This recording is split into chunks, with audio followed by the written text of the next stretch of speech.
As you all know, inside Splatoon Raiders, Spiralite ore is the main way to progress through the game. It allows you to upgrade your weapons, upgrade your base, and do so much more. But with that, you might be wondering, how do I get most of it, or how do I get a lot? Since many things inside this game cost over 10,000 Spiralite just for a single upgrade or augment.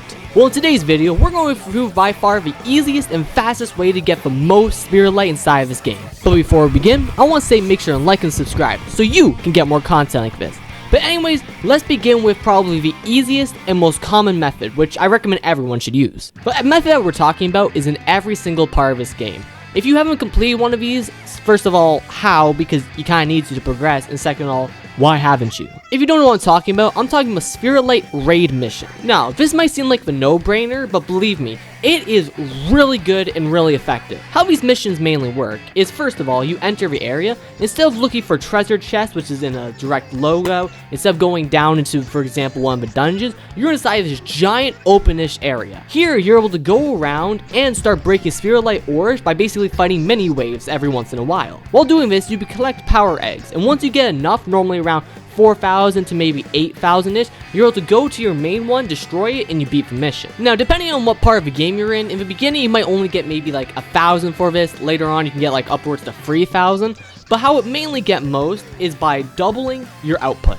What this means is, say if my minimum output is 3,300, if I can go to double that, which would be 7,600, I could get 2x my yield and 2x the amount of Spiralite shards I get from the big one. But also not to mention that you're technically able to stay in the areas for an endless amount of time. That's right, the crystals respawn every, I want to say, 3 to 4 minutes, and since there's around normally 7 of them on an area, there's almost always one in rotation that you can go and destroy. And you're able to keep fighting them and keep killing the enemy. This also works as a really good way to level up your tanks or any weapons you want to collect more parts for. We'll get to that in a little bit. Now, this is by far the most strongest and most busted method inside of this game.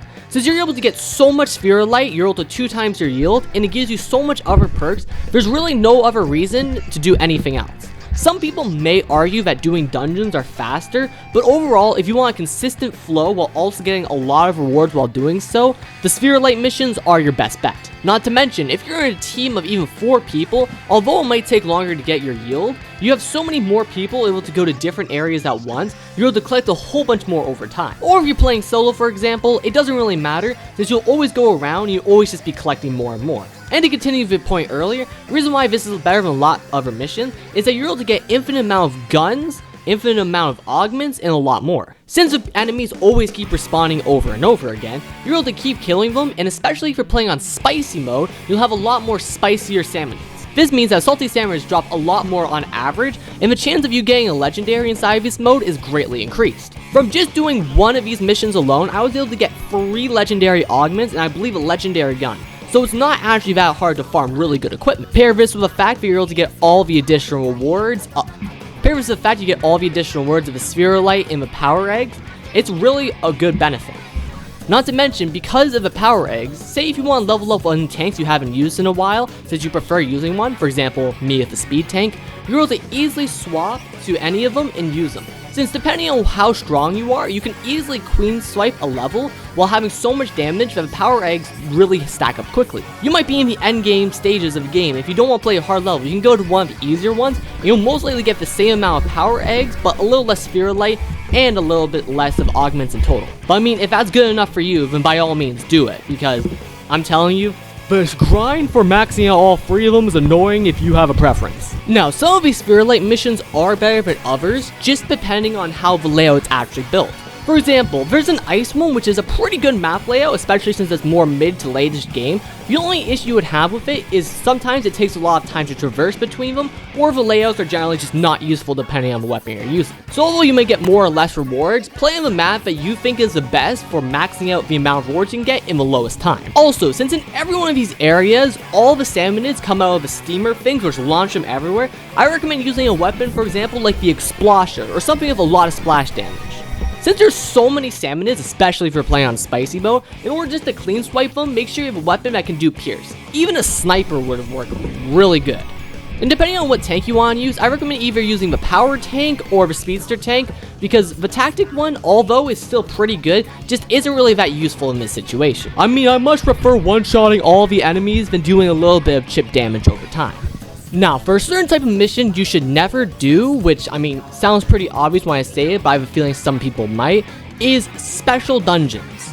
These special dungeons, or better known as practice dungeons, allow you to use certain type of equipment compared to your normal stuff. For example, say if you're running a speed kit with a sniper, they might give you only a damage kit with just your weapon. And the reason why I say you don't do these is because they literally give you nothing. They might seem really good, some of them might seem really fast, but unless you only completed once, there's really no other reason to ever play them again, unless if you just want to try them out again.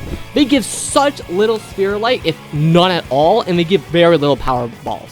Just to let you know, never do this one if you want to grind out anything in the game. Then some people might also say that doing basic dungeons where you fight a whole bunch of bosses or swarm of enemies are pretty good, but this is for Spiralite only. Those ones do give you a lot of power eggs and a lot of augments, but overall for everything else inside of the game, they give surprisingly little. Plus, even then, if you want to level up one of your things once, you have to play a dungeon at least 25 times.